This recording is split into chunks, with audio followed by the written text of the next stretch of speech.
question, though, but could the language first and second be the wrong language? Could you? See, it might not be as easy as first and second. That's why we say intersection. I don't think, it's like you don't get a check, you know, you breathe in oxygen, right, and out carbon dioxide. It's not really either or. So I'm just suggesting it may not be linear. And I think language-wise, I'm debating Pat Williams would accept that. Okay. Yeah, no, absolutely, and I do think that it is, you know, if one thinks of a movement as a kind of web of connection, I mean, I too have been very inspired just in this last panel, but it is, you know, and if it's, I also realize that I have a lot of trouble with the question of whether we make demands. It isn't a matter of big demands or small demands. I think that too much of our political demands have taken on the shape of something like a consumer model. It's like we're going to the store and we want a particular product and it's going to come to us in a complete, discrete little package. You know, it's sort of like mission accomplished. And I think, you know, our entire foreign policy has been going in place and expecting some sort of instant result. This is not to say that we have to accept sort of incrementalism and be slow about it, but where you have complex issues in life, the responses, the politics of it are going to be complex, and it's not going to be these singular kinds of product packages. We demand this, and it's going to come back, and that's going to be the cure. And I think that to some extent we talk about Obama. I mean, I think that Obama is no surprise to me in terms of his political reality, and I do think that how his election was approached always worried me, because it seemed, again, a kind of what I referred to earlier as a kind of morally transparent rather than a morally complex approach to it. He's a University of Chicago law professor. He has always been a centrist. He was a centrist from the time he was at Harvard Law School. That's why he was elected president of the Law Review.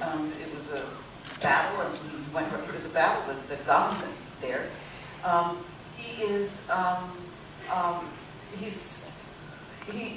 who he is, but on a symbolic level, he became Jesus Christ, he became Malcolm X, he became Martin Luther King, he became everybody's dream. He became a kind of free-floating signifier of instant cure and resolution, and we were all post-racial at the moment. It was sort of it was completely magical thinking. And when you think back on it, we look and we got exactly who he always was once the stardust fell from our eyes. But it's also a lesson, it seems to me, in how we configure our political demands. His symbolism is certainly important, but the hard work of bringing that which he hoped for and which we all hope for is the continuing part of the planting, of the networking, of the movement, which isn't just a movement, it's a movement like a series of seismic reverberations that go on and go on and go on. Williams. Well, I'll jump in just 30 seconds, because that image of picturing, you know, the ancient prophets were poets and metaphor. Patricia, I love what you just said. You know, you take President Obama and we put, somebody said, and this is the dream. And they make an individual the dream, which was not the dream. There's nothing in there that Dr. King talked about the individual. But then you turn it on the flip side, you make Clinton a black president. Yeah. Which is not correct either. You know, and so you're exactly right. We have to be very careful how we engage politics, but always has something that's bigger than just a messiah personality. And if the Tea Party can learn that, I know we can learn it. I mean, considering, well, I won't say that because some of y'all are filming. Hey, Vintners, reaction now. Who is question here? Well, we got a field goal right there in the middle. Why don't we work our way up? We will go, and I'll say this as politely as I can, we'll go white hair first. I'll take it again. I just want to write something. Some priorities in a 21st century. I've been inspired many times in my professional life and personal life. And I think for those of us who are over the magic age of 60, let's think for a moment about the following. We do not have to have the stereotypic model of federal government or local government or whatever to move forward. I think we have before us now, in the North Carolina model, a model that's doable. And in spite of all of our rhetoric, if we let that model go it alone, I think we've lost something with a tremendous potential for replication in areas that are ready.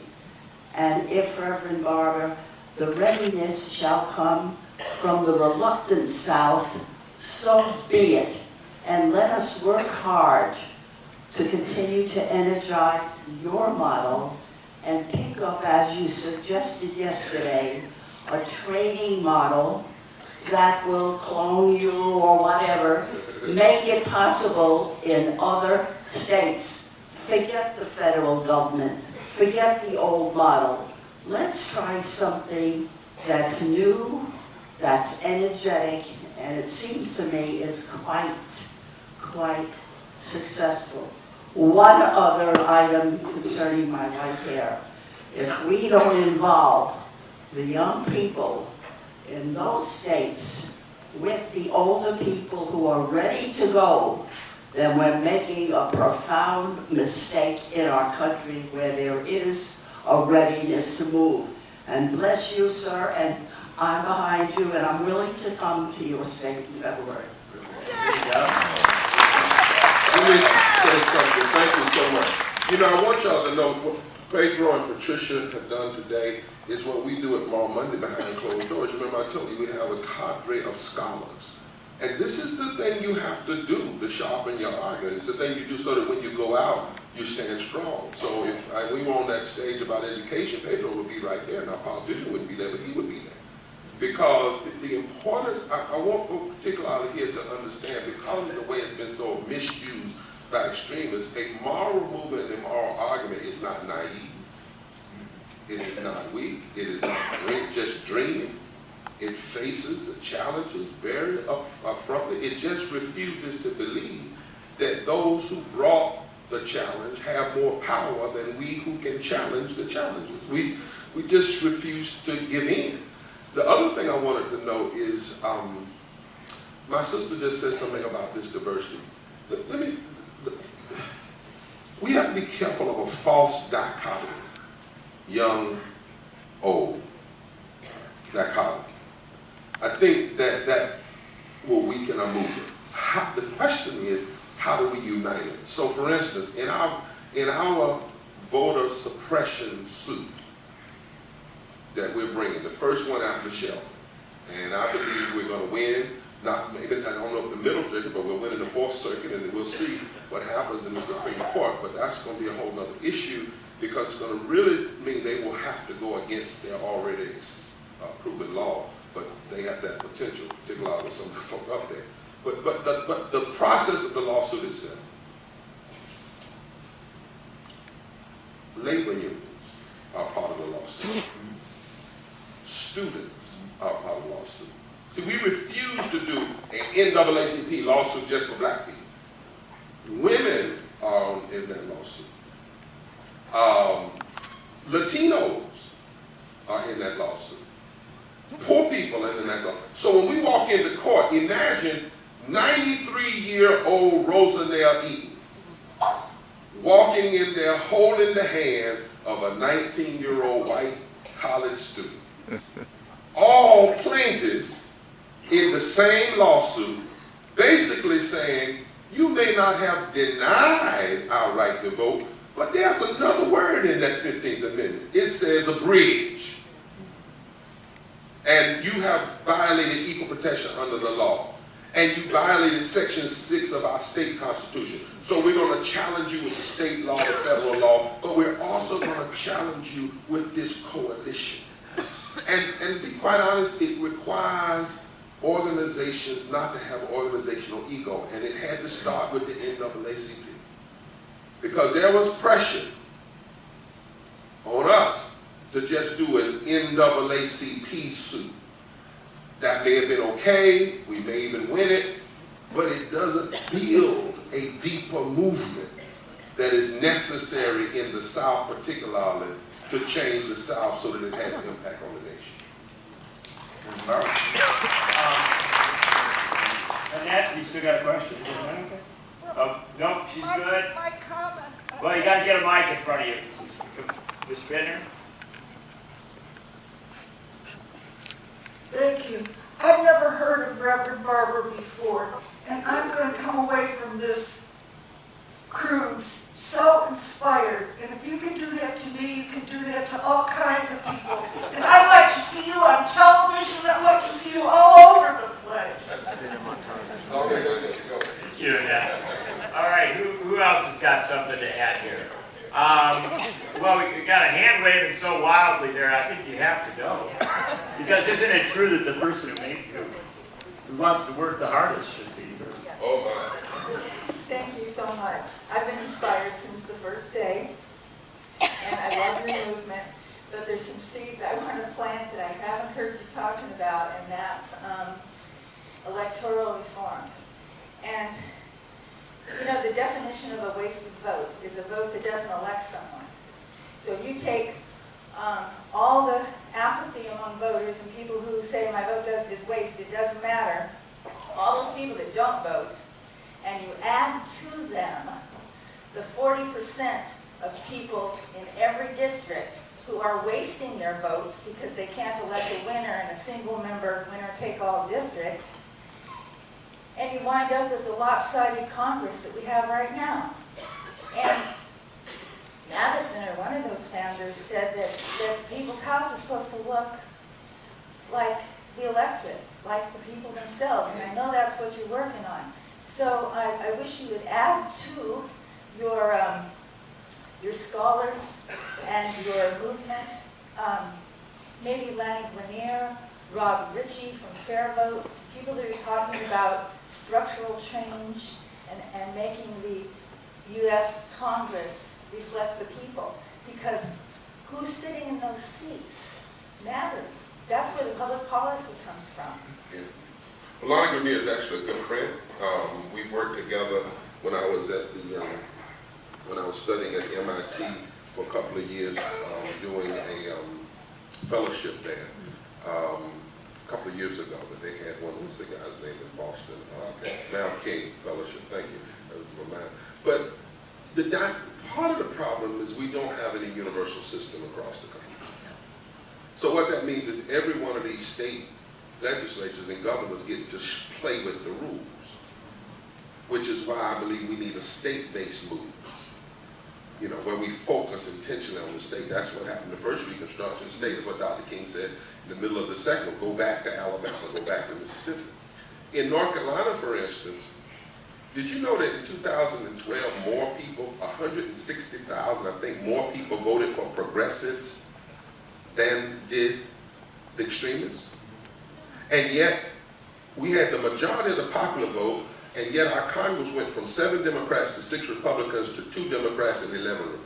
Well, Reverend Barber, in 2012, 2008, excuse me. 2012, 1.4 million more Americans voted for Democrats for the U.S. House than for Republicans. Exactly. So what she is suggesting is clearly true. We have a system that does not produce a reflection. Does that need to be, does some sort of proportional representation, some sort of some real structural changes in how we elect?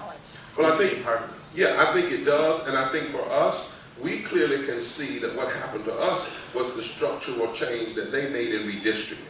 Because what they did, the first thing when they got elected, and they knew the governor, we had a Democratic governor, but she did not get the opportunity to veto it, was they packed 52% of African Americans into 27 out of 120 House districts, and 49.8% of African Americans into 19 out of 50 Senate districts, and then convince some African Americans, we're going to do this, it will protect you, and we're going to give you a couple of extra black senators.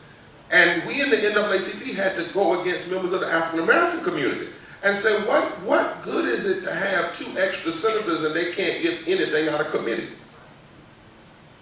But the extremists said, we're doing this to comply with Section 5. Now here's, John, a nuance that happened to us.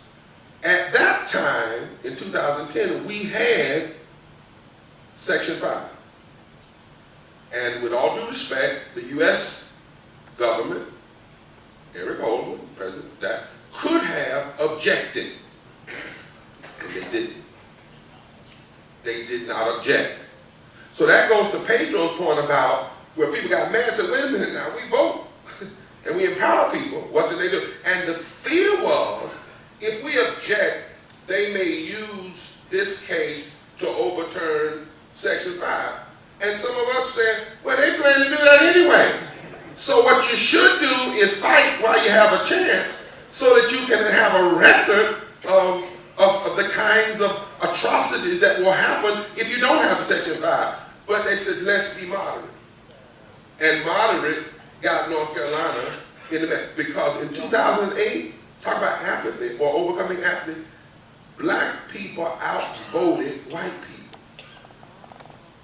A lot of people don't know this because it doesn't get talked about on MSNBC and CNN. 70+% of African Americans voted in 2008 and over 69% in 2012, and black women outdistanced all categories. So it wasn't, in that election, apathy, it was the apparatus, which means you're exactly right when you talk about reform. This opportunity, I do want to say that when you talk about prophetic moral, dealing with public policy, and that tradition, it was required that those who engaged in it were not only were persons of deep faith, deep thought, and deep analysis, and that there was never a separation of the three. And then when Dr. King talking about that mighty, he said, let justice roll down like a mighty rushing stream. The metaphor there is different tributaries coming together. Not that there's one southern stream, but different tributaries coming together. And so I thank you for the opportunity. I also thank you that as we go toward the 50th anniversary of the March Across the Independence Bridge, to also remember that America has had to be born again and again and again. And one of those places it was born again was in that little Methodist church, right there in itself, where some folk heard an old gospel, and decided to walk, knew they were going to get beat and possibly die, but they believed that America could be better than America was. And I hope we will never give up that belief that America can always be better. Reverend Barber, Pedro Noguera, Patricia Williams, and our wonderful nation cruisers, thank you so very much. Great afternoon. Thank you. What session would be